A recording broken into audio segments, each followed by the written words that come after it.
بسم اللہ الرحمن الرحیم۔ السلام علیکم۔ پرانے زمانے کی بات ہے کہ ایک نوجوان تھا جو نہایت بدکار تھا۔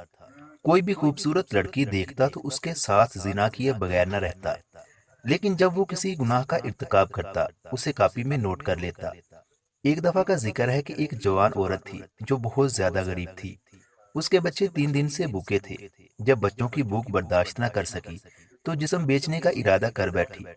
اس نے اپنی ہمسائی سے ایک عمدہ ریشم کا جوڑا ادھار لے لیا، جسے پہن کر بدکاری کرنے نکل پڑی۔ جیسے ہی وہ عورت جسم فروشی کے اڈے پر پہنچی، اچانک اس نوجوان کی نظر بھی اس عورت پر پڑ گئی جو اسی کام کے لیے وہاں گیا ہوا تھا۔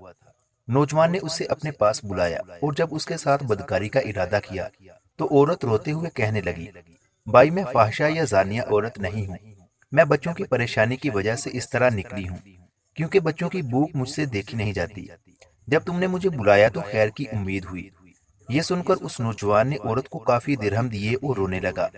اس رات نوجوان نے گھر آ کر اپنی ماں کو سارا واقعہ سنا دیا۔ اس کی ماں اس کو ہمیشہ برائی سے روکتی تھی۔ آج یہ سن کر بہت خوش ہوئی اور کہنے لگی، بیٹا تو نے زندگی میں یہی ایک نیکی کی ہے، اس کو بھی اپنی کاپی میں نوٹ کر لو۔ بیٹا کہنے لگا، اماں کاپی میں اب کوئی جگہ باقی نہیں ہے جہاں میں یہ نیکی نوٹ کر سکوں۔ ماں کہنے لگی، بیٹا کاپی کے حاشیے پر ہی نوٹ کر لو۔ چنانچہ اس نوجوان نے اپنی اس نیکی کو حاشیے پر ہی نوٹ کر لیا اور نہایت غمگین ہو کر سو گیا۔ جب صبح بیدار ہوا تو دیکھا کہ پوری کاپی سفید اور صاف کاغذوں کی تھی، کوئی چیز لکھی ہوئی باقی نہیں تھی، صرف حاشیے پر جو آج کا واقعہ نوٹ کیا تھا وہی باقی تھا، اور کاپی کے اوپر کے حصے میں ایک آیت لکھی ہوئی تھی، بے شک نیکیاں برائیوں کو مٹا دیتی ہیں۔ اس دن کے بعد نوجوان نے ہمیشہ کے لیے توبہ کر لی اور اسی پر قائم رہ کر مرا۔